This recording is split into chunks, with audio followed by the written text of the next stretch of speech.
Welcome to Opiate Recovery. Opiate Recovery Podcast gives you an inside look at an addiction recovery support group.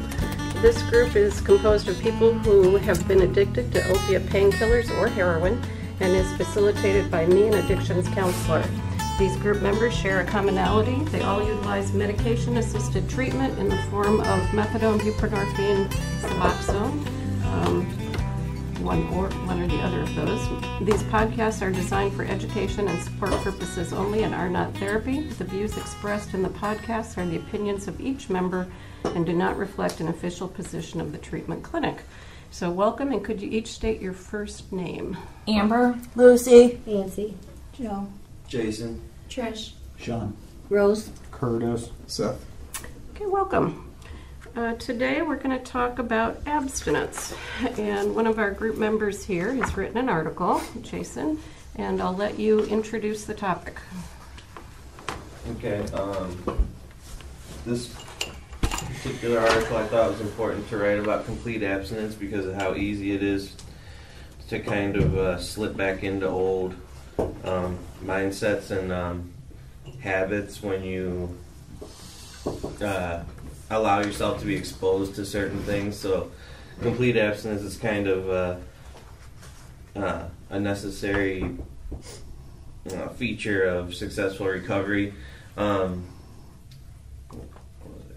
I forgot what I was just going to say. Can I pause you there? Yeah, because not everybody believes that. Some people don't want to be fully abstinent. What do you all think about that? of any drug or just the one? What do you think? I don't think if it's a different drug that you don't have a problem with. I don't think you should. You have to I think you should stay away from all drugs. So why do you say that? Because they're all bad and they're all get you addicted.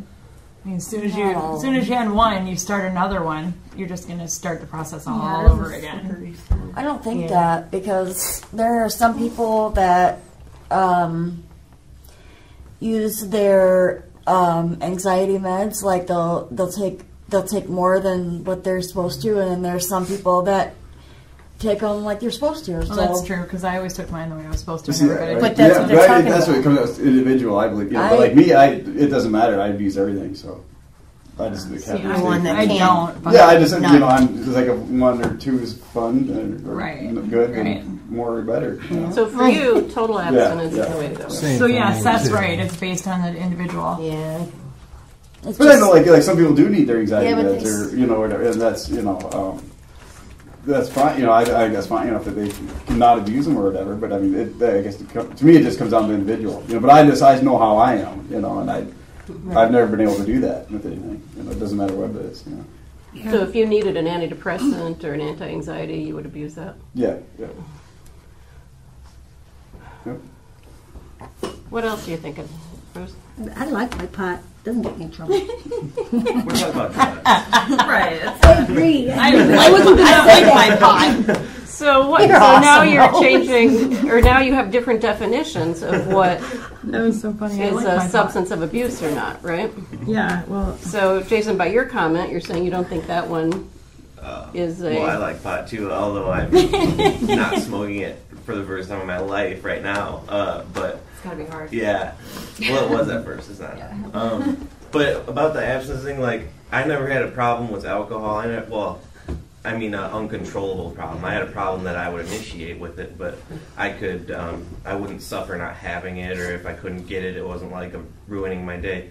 But I learned what kind of shocked me, actually, is I only had an uncontrollable compulsive problem with the opiates.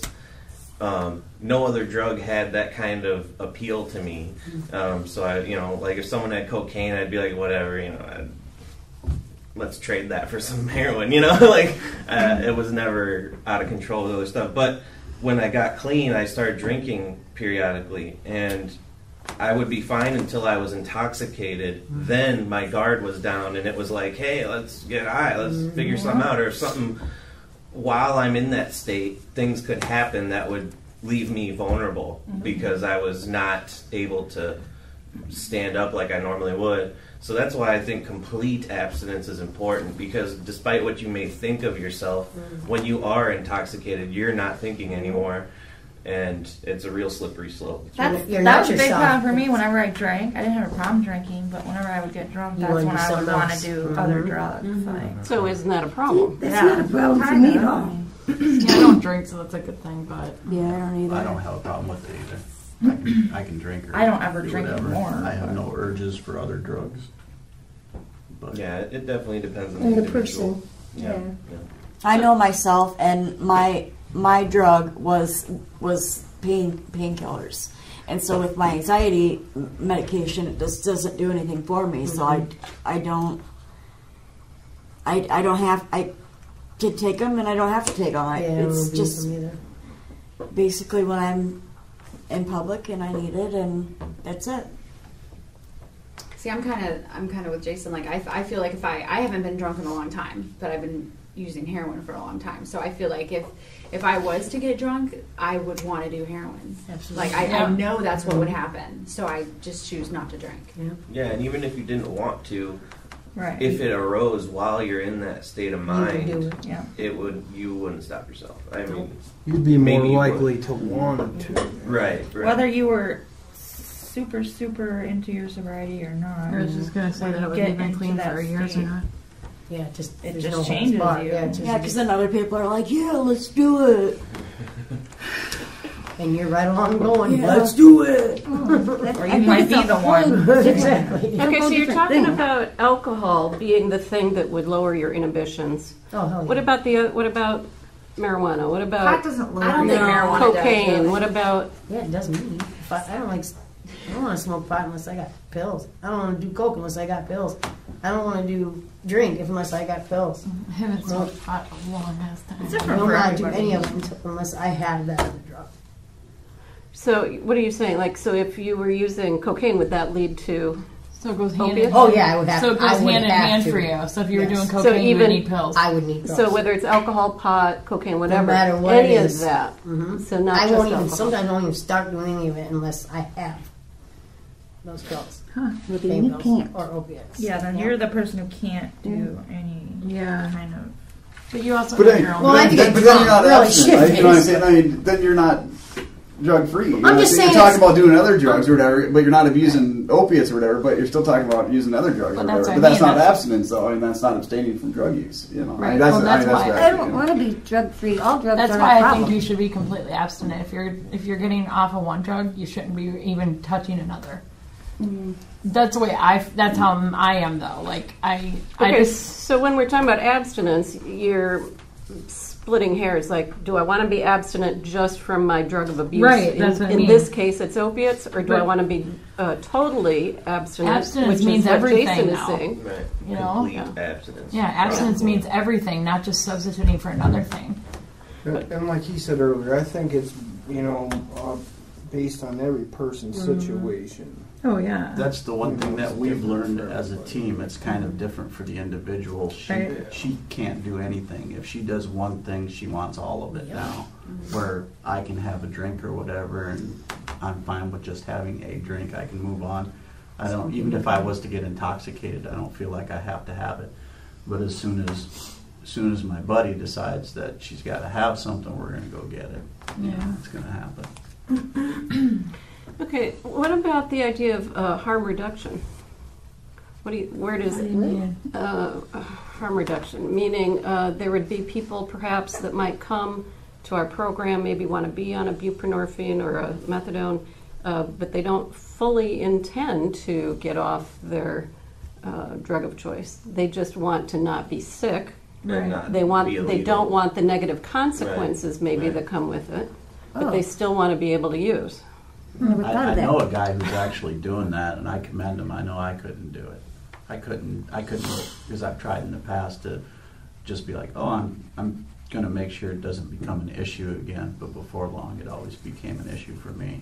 How long has he been able to do that? He's been doing it for quite Terry. He's been doing it for quite a while. Joke.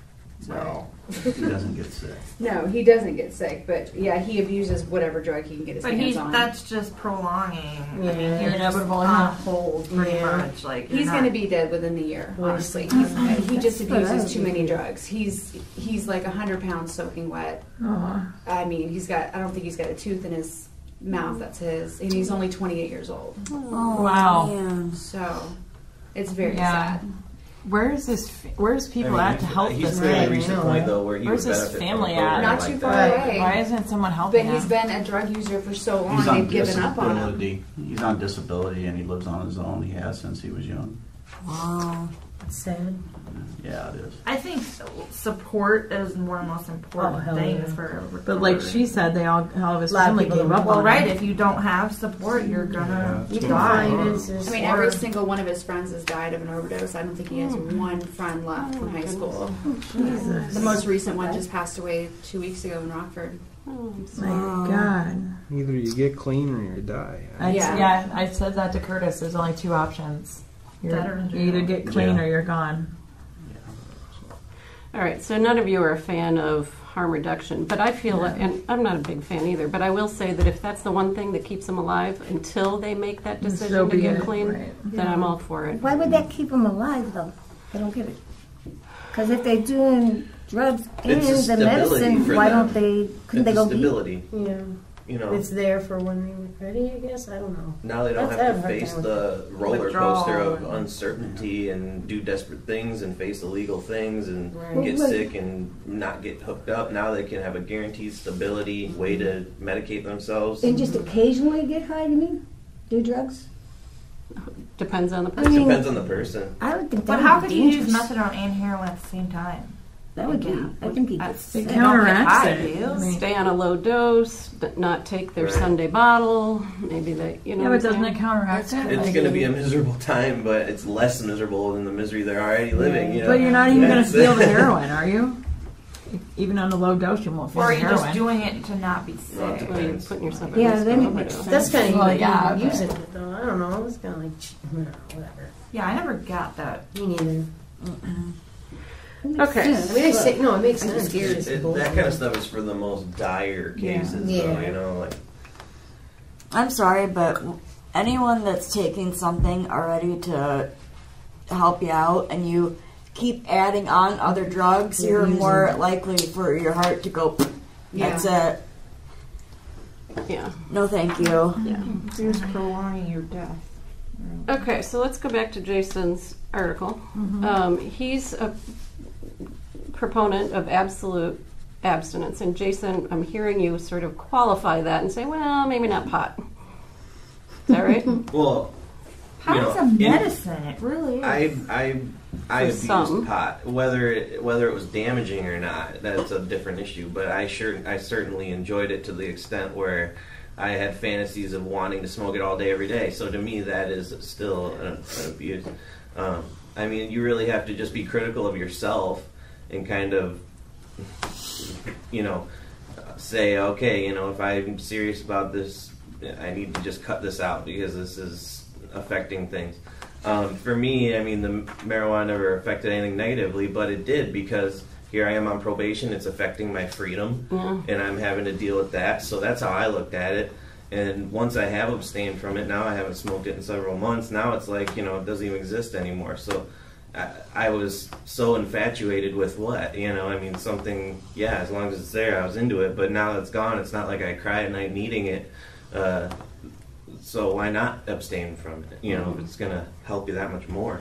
But I would never alienate someone who smokes it. I mean, I'm right there with you. I think you should have the right to be stoned all day if you want. But I think you have the right to go to jail. yeah, that's right. Well, I think it's wrong to send them to jail. Yeah. But Just move to California but or Colorado. it's, you know, Okay. but yeah, if you need it that bad, move to where it's legal, I guess. But But along with that, though, you know, you still can't smoke and drive, or you know, you can't. It's not like you can smoke Right. pot and do whatever you want, you know. Right. And it's still classified as a drug. You know, you still get a DUI for using it, you know. So obviously, it's got right. you know legal ramifications from it. You just can't do whatever you want. You know, same thing with probation or whatever, or alcohol when It's you're on probation. another You can't drink when you're on gateway to probation. trouble. I mean, You know, that's and you all it can't. is. You know. Yeah. It's I something got I'm in saying trouble you for can't drugs smoke and I weed when you're on couldn't probation. drink. So I mean, it's not just free and clear. You know, I mean, there's two sides, but I see both sides. You know, and I mean, it just. But Yeah, you got to look at it that way. That too, really you know. threw me off when I was on probation for drugs, and they said, "Well, you can't drink alcohol." I'm like, "What?" So that's when I wanted to. I don't Yeah. drink anyway, but they said Me you neither. can't drink this whole year, and I'm like, "Wait, what?" And that's when I wanted to drink the whole year. So. Yeah, when you tell somebody that you can't do something, then they want to do it. Yeah, it sucks. Yeah, I want to go back and highlight Seth's point about the DUIs. I had read an article that said that since marijuana became legalized in Colorado, their DUI rate went sky high. Well, yeah. So that's not good. We don't want people being unsafe drivers.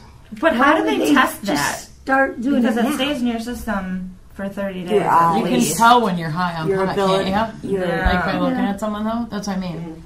Can you or no? Pull you over and They smoke probably inside have a the test car. just like I haven't smoked pot. I'm just saying, They can smell it. I have, and I have a blast. They do the eye bounce test, and your eyes react different to light Yeah. stimuli and everything, and True. they do the eye check, they bounce side to side. They can tell if you're high or not. You ask them for a donut. I mean, You're right. As an aside, eat that? I think there is now a new standard, similar to alcohol. You can have, 0.08 in Illinois. Right. And so now there is a new standard. You can have a little bit of marijuana in your system, but up to a point. isn't it legally? I mean, isn't it medically legal now in this state, though? Yeah. Yeah, medically legal. Okay. If you have But it's still, it's like taking pain pills, or even if you prescribe pain pills or whatever, and you're driving and Or you're like impaired, methadone. you'll get a DUI. You'll get a DUI, Like no. our methadone even. Yeah. Even in your if it's in your card and it's labeled, Yeah. you still can. Yeah. It's bullshit. The government has to make their money off it no matter what. Well, especially Even if you're not Well, doing any drugs and you're just tired, you can still get a DUI. Yes, you should be able to Impaired too, because driving that's is more impaired dangerous driving. than drugs half the time, I think. I got when I was pulled over. And I got a DUI, not for alcohol, but for prescription medication. And yeah, that hurts. I mean, Yeah. it's prescription. yeah. But still, you can if you Had my name on it and everything. you can still. Okay. But are you taking the right amount? No. Well, that's what, Yeah, some people can function, some people can't. Right, let me move on. So let's say we are talking about total abstinence, and that's what Jason's article is about here.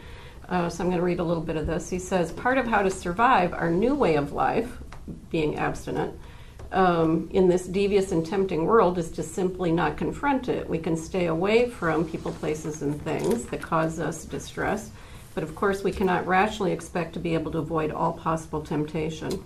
We must overcome, overpower, or enable ourselves to handle it head on so as not to restrict our freedom and quality of life. This requires strength, motivation, accountability, responsibility, and requires the removal of things that make us vulnerable. We do this through honestly participating in counseling, proactively seeking ways and methods to cope and manage reality without drugs.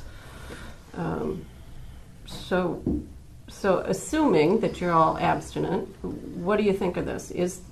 How do you confront the challenges of the world in order to stay abstinent? well, something that stood out to me in there was when he said honestly participating. Not just participate, but honestly participating. You can play I call it playing the game. 'Cause I've done it before. You can say what people will tell them what they want to hear, or do it, just to get by. But in the back of your mind if you're going to do it or not. That's the way I feel. I know in the back of my mind if I'm going to do it or not. I can get by and get by with whatever I have to do or whatever. But if you're going to go back using it again when you're done, or just trying to appease somebody or make them happy or whatever, and that's... So you might say something to your PO or to your parents, but that might just not what they want to hear. Yeah, but that's what they want to hear, and you want to get them off your back or whatever, or even in counseling or in group or whatever, you might participate or, but honestly, it's just honestly participate, you can fake and tell people whatever they want to hear, and then drug addicts, they're the masters at lying, manipulating stuff, so that's how I feel about it anyway. That's a good point, I think. I agree. But then too, like you're saying about where you hang out, or I had to eliminate a lot of my friends, or just because, they're my friends or whatever. But just because I was not using or whatever doesn't mean they're going to stop using. And I'm not going to put myself in that situation. Why make it harder for yourself than it has to be or whatever. And I think it's some people say, they still hang around their friends, or they were using or whatever in front of them. And to me, that just seems absurd. Why put yourself in that situation, or why even be around it? And even if something did happen where somebody OD'd or they got in trouble, then you're in more trouble than you were to start with, or whatever. Then you got to defend yourself. Well, I wasn't. It just makes it hard to believe that you weren't doing it or using it or whatever. Right. So. I think until you honestly participate, you can't even possibly receive the help you truly need, because when you start receiving when you actually admit and bring your issues out in the open to be confronted by not just you but your counselor, the group, and all this, now you can actually receive some resource and help.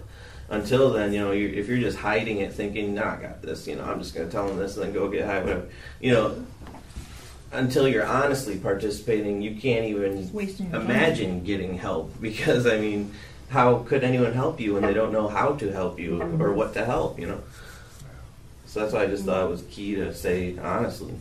Yeah. So, Jason, you've got a really nice analogy about breaking up with a lover. Can you talk about that?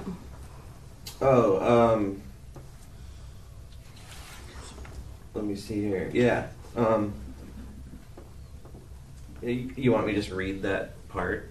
Yeah. Well, I had never thought of that particular analogy. Yeah. I thought to heroin became.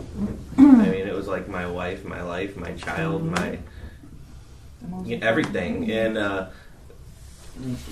having to leave it is like leaving someone you love or being dumped, or it's like, oh man, I don't want this to end. This is horrible.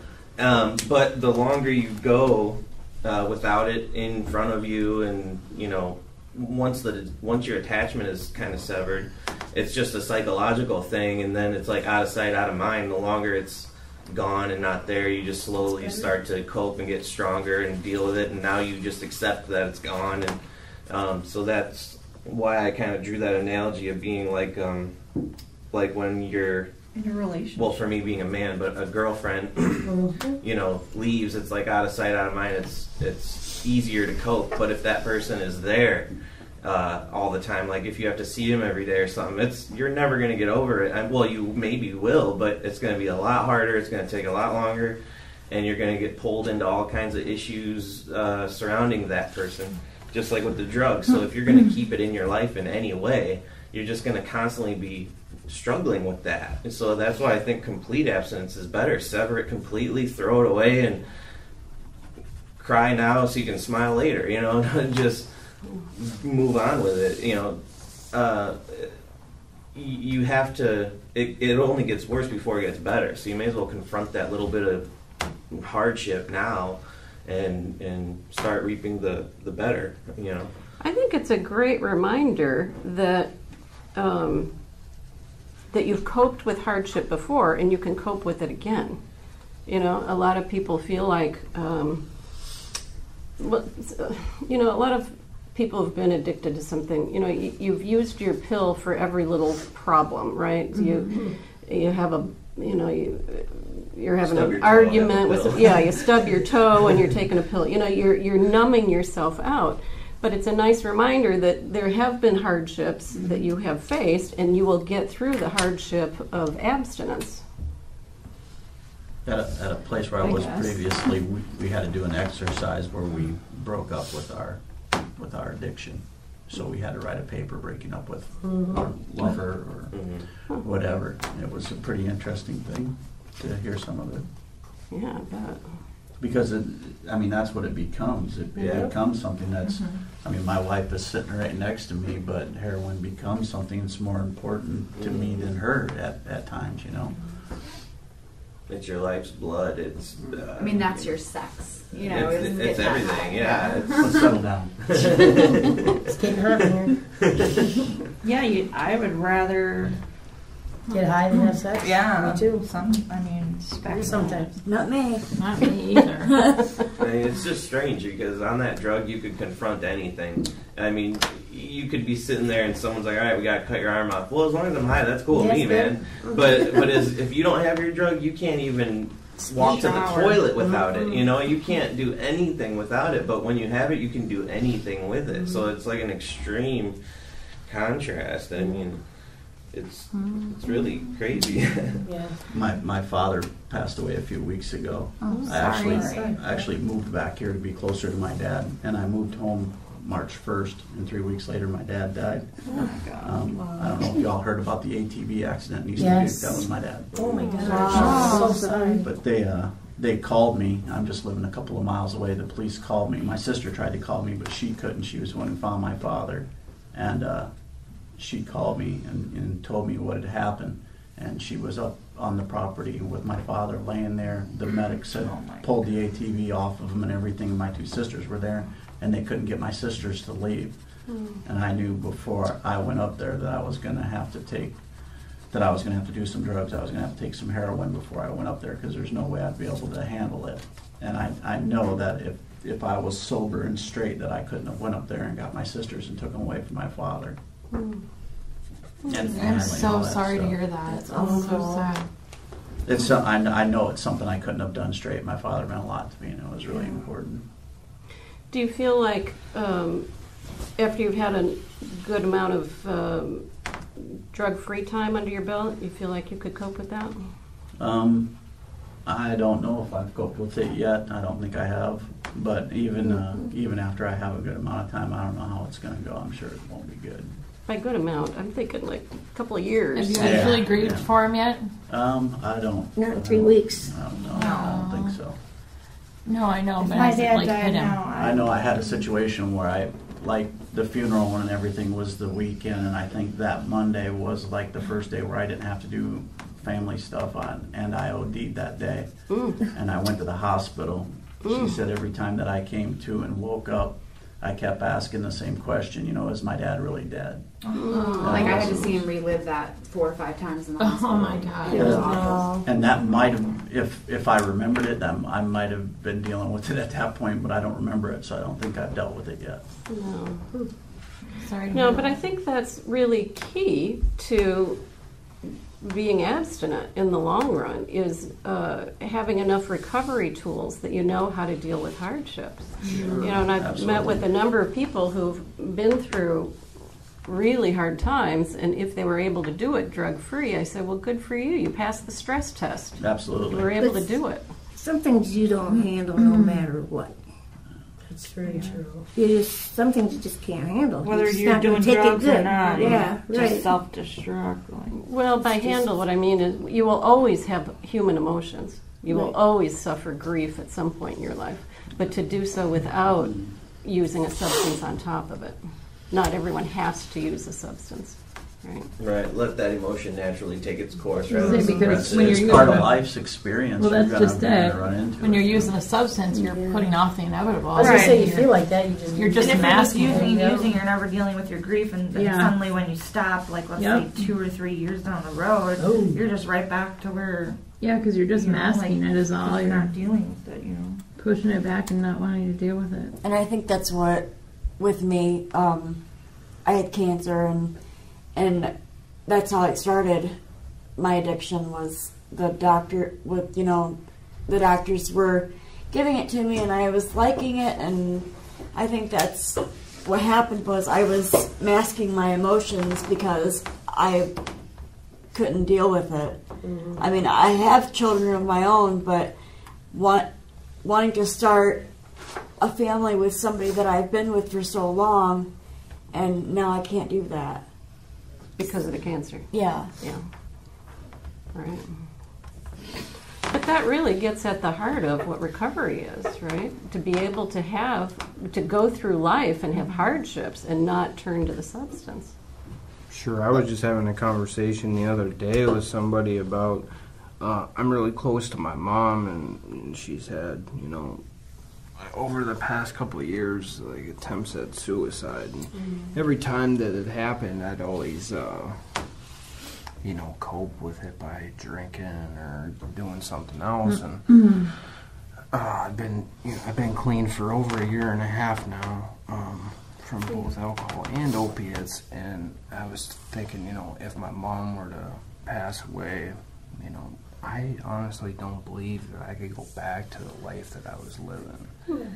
You know your mom wouldn't want you to. No, I believe that, this is the longest amount of sobriety time I've ever had in my life, and I know that by drinking or using that, it'd be so hard to deal with. Yeah. When my daughter's mom died, that was hard enough to deal with, but I was using then and drinking and... Well, the longer you're sober, the more confidence you have too, to get through it, to deal with use the tools that will help you cope. And you did cope with it. You did pass the stress test. This year, your mother was in really bad shape.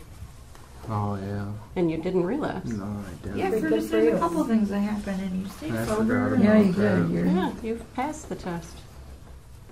I just, when he brought up about his dad, then I thought, I forgot about certain things that have happened to my mom and stuff, but, if she were to actually die, of course, I'd be devastated, but I just don't think to where I'm at in my recovery that I could go back to using again. Sure, it wouldn't help. I'd just be on a complete, I didn't decide to get clean and be clean for the amount of time I have been to throw it all away. And you have to think that you're getting clean all that time that you've been sober, and then you decide to throw it all away for what? Exactly. Like what I said before. Is just too much. Or like after I got sober, I just pushed my emotions away, or down and stuff. I wasn't dealing with things or whatever, and then it took months after I was sober before my emotions started to become somewhat normal or whatever, but like I said before, I remember I was watching a movie, I said this before, I was watching a movie, and I started crying during it, and I was like, why am I, but it's just now your emotions are coming out, and you have to deal with them, and then it's just like all that stuff you use for that to put away or whatever, it all starts coming back out, and then you're dealing with it, and it, but I still remember that, I just remember what the hell is going on, because I haven't felt like that in so long, and it was weird, it still is, it's, but I feel emotions now or whatever, a lot different than I was for a long, long time, but it took months after I quit using though to start feeling it again, it took a while, even though I wasn't using it, still took me a while to get my emotions back or, the feelings back. I just remember that it was just weird for me, I think now, Curtis, too, if you were to use again, if something did happen to your mother, hopefully that wouldn't happen, but I think the emotions would be harder to deal with fucked up than sober, So I think that's kind of what I get out of what you're saying, Yeah, most definitely. So if somebody's still in the throes of their addiction, you wouldn't expect anything else, right? Yeah. You have a hardship, you expect them to use, right?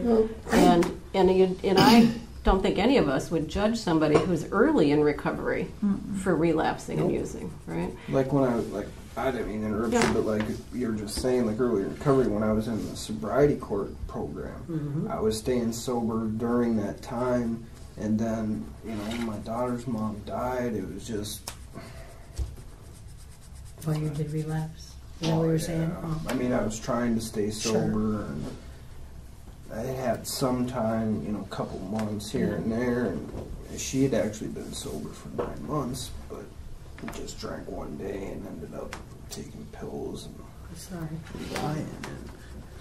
And, that was probably the hardest thing for me to get over, and it's been 4 years. I don't know. Sometimes you never get over stuff, no matter what. Yeah. When my husband passed away, I used, but it didn't work because I was on such a high dose of methadone that I couldn't feel it. So why do it? Yeah. It really didn't help at all. It didn't do anything. Yeah. Everybody's going to face something sometime in their life that's going to be a challenge to their recovery or... How did it work out for you when you're fucked up? Didn't you? No. You still have to deal with it when you're sober. Yeah, there's going to be something you might test your limit. Get through it and do it while you're sober. Yeah, like when my daughter's mom died, it was, I drank and used, and it kind of hid my emotions for a time being, and then it just made it worse when I got clean to actually feel those emotions disappear without having drugs or alcohol. I felt worse getting fucked up. My emotions would be worse while I was getting fucked. You know, does that make sense? Like, I never numbed it. It just made it worse. Really? Yeah. Would most of you say that it did numb it, right? That's for Not me. really. That's why I use drugs to bury my emotions. But not you. No. Just made them worse. Hmm. I thought that's what I was trying to do was, take it to make it easier, but really it just made it worse. When you come around and when I'd come around and get straight or get sober again, it's worse because you just compounded the problem. Right. But initially, when I use to bury emotion and don't last long, no. Was it? Yeah. So in the short term, it helped you. In the long term, long term, no.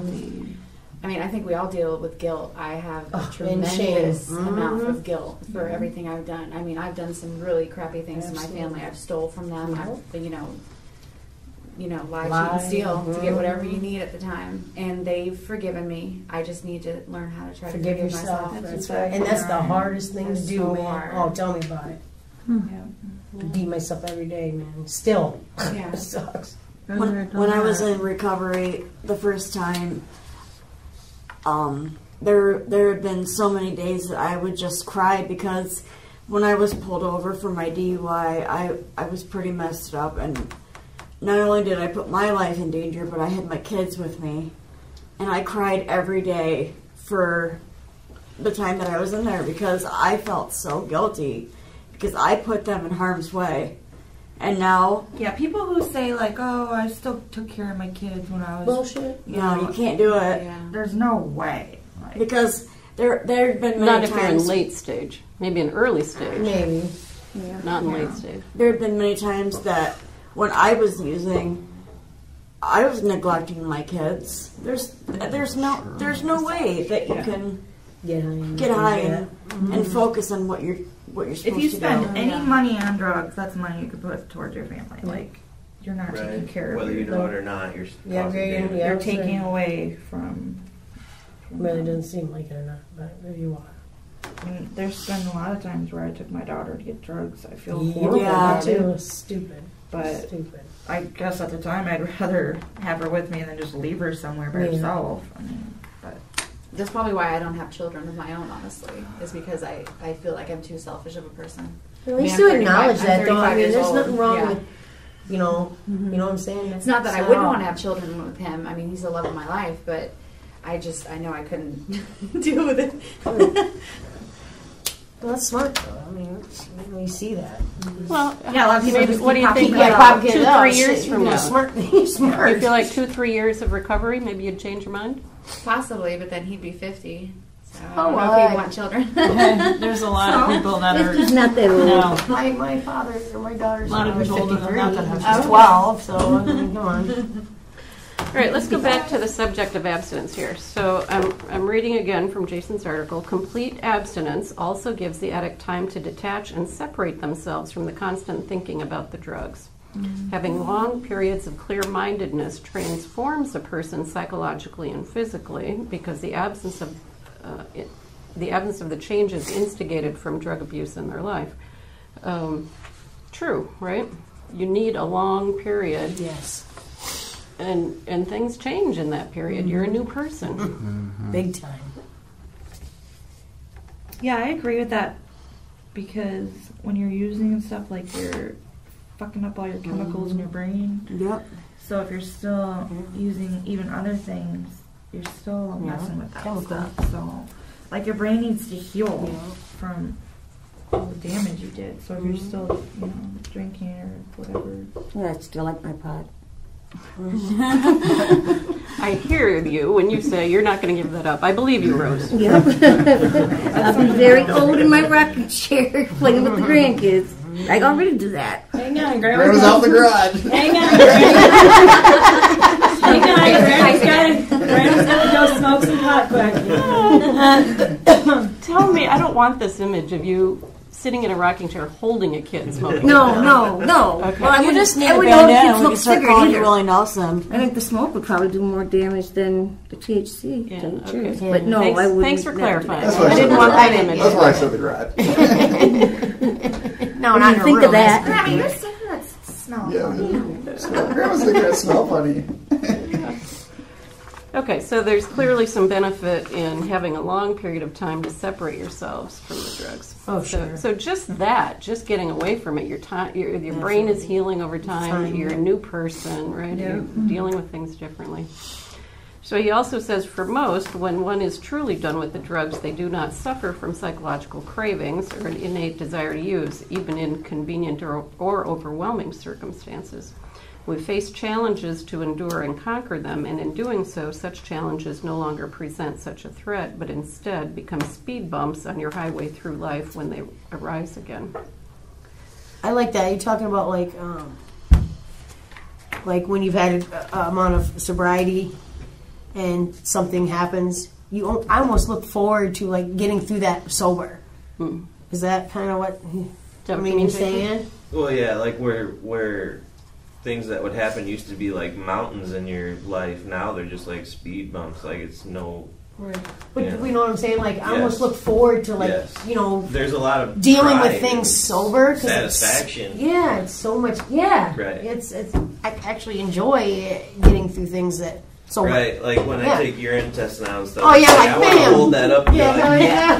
Like see that? Yep. You know, for before sure. I'd try not to even show up. Right. Exactly. It's nice to legitimately be able. Oh, to you're prove okay. and show. You know, I walk right out that bathroom into the courtroom every time. I used to be so bad, like lying and taking from people. So like it feels nice when I actually like to tell the truth. Yeah. Like or do something nice. Well, that's what I said. I was telling my mom too. I was in a meeting one time, and I'm like, man, we were talking about honesty, and I was like, I could just imagine how fucking stupid I probably sounded to my parents and everybody else. The dumbass lies. And I told my mom that. She goes, do you think we really believe what you said? You know, I was like laughing. You just made some dumb shit up. It made no sense. Yeah. Wish you could have recorded some of them. I want to say that sometimes in my individual counseling sessions. I want to say, I don't really believe that. Exactly, right. Yeah. But I don't want to offend, Yeah. you know. Yeah. Don't want to. That's something that really triggered me when I was not doing drugs. When we first came up here, I didn't do drugs for 3 or 4 months at all. And one thing that really kind of triggered me was people telling me that I was lying. They're like, you're full of shit. We know you're still using. No, I'm not. That does upset you. And then finally with my family, I was like, the hell with it. If you're going to accuse me of it. But you really weren't, you're you're saying. Yeah, I wasn't. You really weren't. Even though I can pass UAs and everything for my jobs. But now it's better. It feels better now. You don't have to do it just because you're being accused of it. Whether they think you're lying or not, you know the truth in your heart. What the fuck's going on? You don't have to worry about it. But when they say that, you almost want to be like, well, let me show you what I'm like when I'm high. Well, so then you might I really understand, think so, you know? but you don't. When That's you're the sober, thing too. They always think they know. They're always like, Yeah, "Man, exactly. you were high that day." And I'm like, "No, I wasn't." And You actually, guys would so know if I was high. You can never sleep in front of anyone ever again because then I you're hate getting using. accused of things that I don't do because you did some shit and you were accused because you did it. And after you use for so long, it's like I felt like I wasn't even getting high anymore. I was just feeling normal, which is really sad. Depends on All of you guys, You don't get high anymore. You just maintain your We just started sickness. last week. Okay. Yeah, I have. Everybody I haven't know gone 2 days straight yet. Oh, okay. Well, you guys can do it. One day at a time. One day at a time. All right, I want to end on this. I thought this was a really nice quote. Jason, I don't know where you got it, but it says, complete abstinence is easier than perfect moderation. Yeah. Isn't that true? Yeah. Yeah. Very good. All right, anything else anybody wants to say about abstinence? Thanks for sharing.